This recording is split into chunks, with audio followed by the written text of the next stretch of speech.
Hello everyone and welcome to another session of Next Savior's Essential Question Series. Today we are going to have a discussion on a very important topic. You know that this tuberculosis is very common in our country, and let's have a discussion on when to label the patient to be suffering from multi-drug resistant tuberculosis or extreme drug resistant tuberculosis, and what if the patient has skipped the doses of the tuberculosis regimen.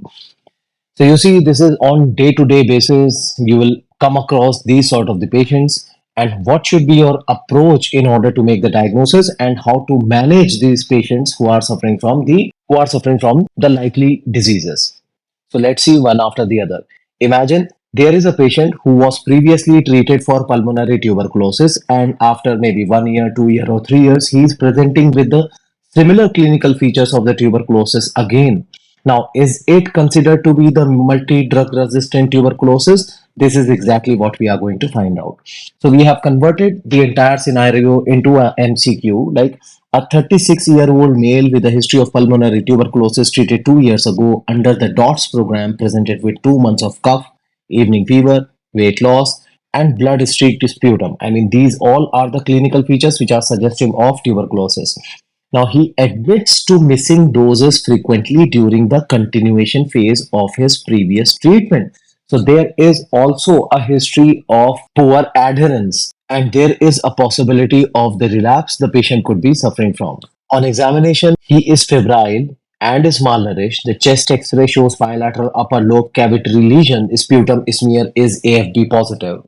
What is the next best investigation to be performed?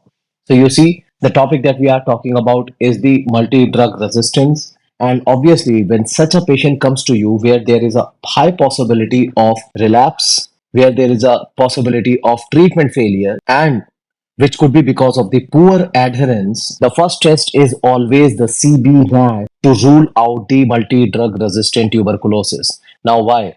In a relapse or in the treatment failure, especially with a history of poor adherence, the first recommended test is CB-NAT to rapidly assess the rifampicin resistance. As you already know that this rifampicin resistance is acting as a proxy for the multi-drug resistant tuberculosis. We'll be talking about it later that why only rifampicin. Now, if rifampicin resistance is detected, then the patient is labeled to be suffering from presumptive multi-drug resistant tuberculosis, and further testing is required like line probe assay and the culture drug susceptibility testings, which are done to confirm the full resistance profile, because whatever the drug that you are going to use for the management of this patient, it should be known that whether the patient is resistant to these drugs or not.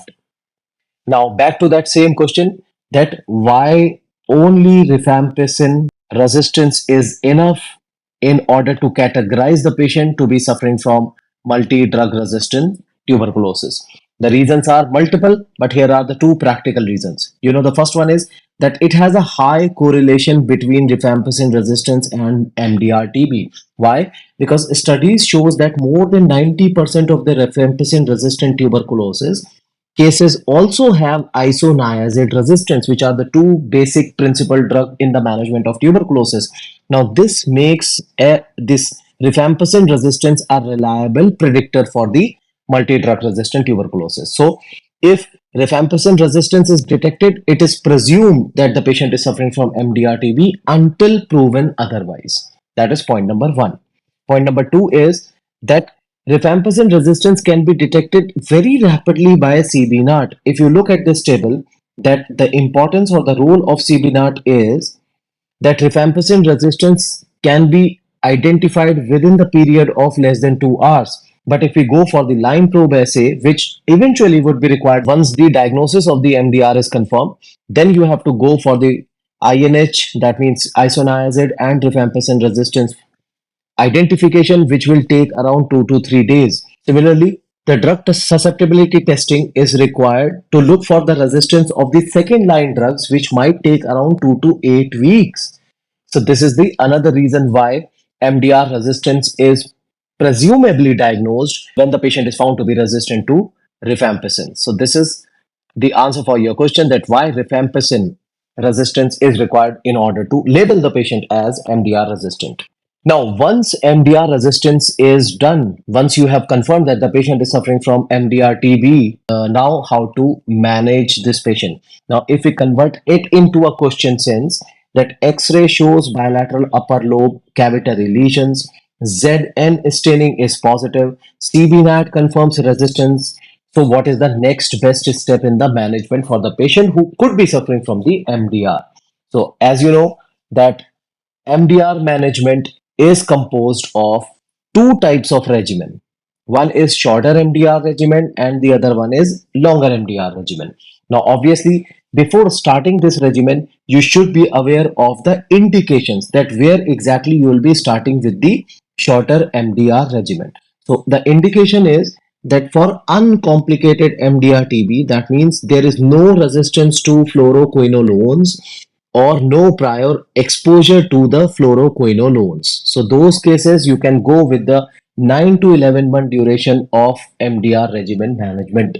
But in case the patient is having extra pulmonary tuberculosis, failed shorter regimen that you have started for the MDR, or those who are presenting with the fluoroquinolone resistance, so it becomes an indication for starting the therapy for a longer duration of time, which is achieved through longer MDR regimen. So these are the two regimens which you have to remember for the management of the MDR patients, MDR tuberculosis patients.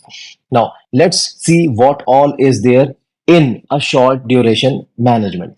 You see, the drugs which are used in the shorter MDR TB regimen, which is used for 9 to 11 months in total, is further divided like the primary tuberculosis is managed, like intensive phase and continuation phase. Here, the intensive phase duration is 6 months, while continuation phase duration is 3 to 5 months. What are the names of the drugs which are used in the intensive phase? It is the seven drug management which are used all together. The name of the drugs are bedaquiline, moxifloxacin, clofazimine, ethambutol, pyrazinamide, high doses of isoniazid, and ethionamide. Now, again, as you can very clearly see, that rifampicin is not there in the protocol. Why? Because it is already resistant. The patient is already resistant to this rifampicin. It makes no sense to include this into the regimen. On the other hand, when during the continuation phase, you have to stop this bedaquiline after 6 months duration of time and continue with the four drug regimen, which includes moxifloxacin, clofazimine, ethambutol, and pyrazinamide. Even high doses of isoniazid and ethionamide are also stopped at this point unless it is otherwise indicated. So, this is the drug regimen for the management of multi-drug resistant tuberculosis by a shorter regimen. On the other hand, there is a longer oral multi-drug resistant management which is composed of a longer duration of time, that is 18 to 20 months. As we have already talked about the indications that where exactly we'll be using this longer oral MDR regimen, it is resistance to the fluoroquinolones or the injectable drugs like amikacin. Then shorter regimen fails if there is a, that means you have started with the shorter regimen for the MDR but it has failed, or if the patient could be suffering from the XDR, or you are thinking that the patient could be suffering from XDR or pre-XDR tuberculosis. So in those cases, you have to go with the longer oral management.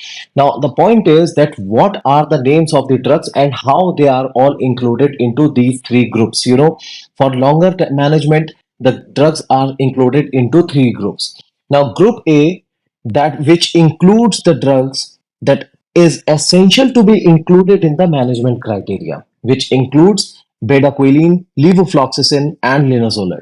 Now the question is that why group A is created? Because these drugs have strongest evidence of bactericidal activity against the tubercular organisms, and these are having the highest treatment related success rate in multi-drug resistant or extreme drug resistant tuberculosis management. So obviously they will be having a better long-term outcomes in terms of culture conversion and relapse prevention. Then the question is that why bedaquiline in the group A? Because it is a novel drug, because of its high potency and excellent sterilizing effect.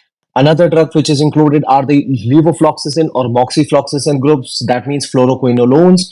because they are having a early bactericidal activity. And finally, why linezolid? Because it is effective even in extreme drug resistant tuberculosis, having because of its high tissue penetration characteristic. So that is the reason why whenever you start with the management of multi drug resistance by a long term management or long term regimen, then all these drugs should be included until and unless it is found that the individual is resistant to any of these drugs. Otherwise, all these drugs are meant to be included in this group. Now, coming on to the group B drugs, these are good, but they are not the first line drugs. They are considered to be the second line drug. Why? Although they are effective but have less robust evidence compared to the group A as far as effectivity is concerned. And majority of the time these drugs are used to support the group A drugs and complete the regimen. So they may have moderate side effects also in the form of neurotoxicity. And the drugs which are commonly used or kept in this group are clofazimine and cycloserine. You already know that clofazimine is an anti-leprosy drug with a good tubercular activity and tolerability, while cycloserine is useful but associated with psychiatric or neurotoxic side effects. That is the reason why one or two of the drugs can be used in adjunct to the group A from group B drugs. For example, if I say that if the patient is resistant to bedaquiline, then you can use both the drugs from group 2. And then finally, the group C drugs. Now, these are considered to be the backup drugs. Why backup drugs? Because they are less effective, particularly in the scenario of multi drug resistant or extreme drug resistant tuberculosis, and they are more toxic. Now, when they are to be used, only when group A or group B drugs are ineffective in the management of the HDR. The drugs which are included in this regimen are ethambutol, the pyrazinamide, the dilamanid, the para-aminosalicylic acid, and imipenem. So with this, you came to know that what are the drugs which can be used in the management of the MDR by a long-term regimen, and why are the drugs categorized in three different groups. Now let's see what is the duration for which the drugs are used in the management of MDR long-term management, right? Like we have already talked about that the group A drug, which is bedaquiline, is used typical for the period of 6 months. It might be extended to 9 months if at all is required. Then the question is there, why is it limited? It is limited due to the toxicity to the liver. The drug is hepatotoxic and it has a side effect of QT prolongation. As you know, that linezolid is another drug which is lying in the group 8, can be used for the period of 6 to 12 months. Now, it is often stopped early due to the bone marrow suppression and neuropathy. On the other hand, this group A drug, which is levofloxacin or moxifloxacin, can be used for the full duration of 18 to 20 months and is considered to be the backbone of regimen. Now, this drug clofazimine, which is considered to be the group B drug, it is also used for the full duration if at all required because it is having well tolerated anti-inflammatory effects. On the other hand, the cycloserine is also used for the full duration. Now, dose reduction is obviously required when there is a CNS toxicity. The dilamanid, it is particularly used when the bedaquiline is not suitable and is used for the period of in the initial 6 months, and rest of the group C drugs, the duration it varies. They are, as you know, that they are usually kept as a backup, which is often used in case of intensive phases. So these are the drugs along with the duration which can be used in the management of the MDR. So hopefully you have understood everything related to the multi-drug resistance, right from the identification, that means what are the investigation which is required. It is CB NAT for the rifampicin resistance. Why only rifampicin resistance is mandatory, as we have talked about, because of these two reasons. Once the MDR, once the patient is labeled to be multi-drug resistant positive, then you have to go for the management. It depends upon the indications whether to continue with the shorter duration or the longer duration regimen. Now, the drugs which are used in the shorter duration management and the drugs which are used in the longer duration management. Now, coming on to the next set of our understanding, that is XDR, which is extreme drug resistance. Now, imagine if the patient is already getting managed on MDR regimen, which is included levofloxacin, the group A drug, and group B drug, but there is no clinical improvement even after 6 months. So whenever your question is giving you this sort of a hint, apart from this, that the on culture based drug susceptibility testing, now the patient is found to have a resistance to isoniazid, rifampicin, to levofloxacin, that means fluoroquinolone, and even to a group A drug, then the patient is obviously suffering from extreme drug resistance. So, as per National Tuberculosis Elimination Program, and the WHO updated definitions, which were effective from January 2021, the patient is said to be diagnosed with extreme drug resistant tuberculosis if the Mycobacterium tuberculosis strain is resistant to isoniazid and rifampicin. As you already know, that if there is a resistance to both of them or even rifampicin, then it is suggestive of MDR tuberculosis.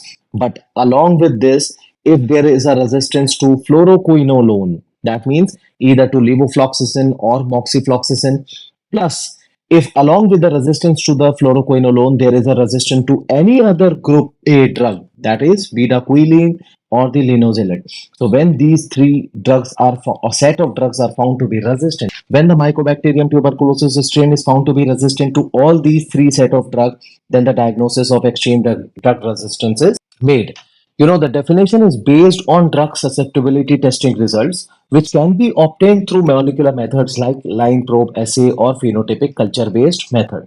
Now, as at this point of time, you already are aware of the fact, if the patient is suffering from Mycobacterium tuberculosis strain, which is resistant to both isoniazid and rifampicin, then it is multi-drug resistant tuberculosis. If the features of MDR plus resistance to fluoroquinolones, it is pre-extreme drug resistant tuberculosis. But if there is a feature of MDR plus resistant to fluoroquinolones or resistance to any of the drug in the group A, then it is considered to be extreme drug resistant tuberculosis. And then finally, how will you manage the patient of extreme drug resistance? So we are left with the regimen using the group B and group C drugs only, as the group A drug like BDQ or linzolid is already resistant. So the following strategy is used: the group B drugs, which are clofazimine and cycloserine, and group C drugs, which we have already talked about. Now, the treatment regimen for the extreme drug resistant tuberculosis is usually continued for the duration of around 18 to 20 months, and it is tailored based upon the patient response and the drug susceptibility testing results. So, how the drugs are selected? Now, given the resistance profile in extreme tuberculosis, the treatment regimens are individualized. And what are the names of the drugs which are used? So, the selection of the drugs, it depends upon the DST results, obviously. Out of the drugs which are used for 6 months is a Delamanid, the linezolid, and the amikacin, if at all it is used. Rest of the drugs can be used for the full duration, but monitoring is required for all the side effects related to these drugs. Now, dose adjustment is also required in special considerations like pregnancy, where you have to avoid the BDQ linezolid if at all possible in both MDR or in case of XDR management. Now, hepatic diseases, you have to avoid the pyrazinamide, the paraminoxalisalic acid, and the ethionamide. While in case of renal diseases, you have to avoid the injectables like amikacin if at all, it is positive.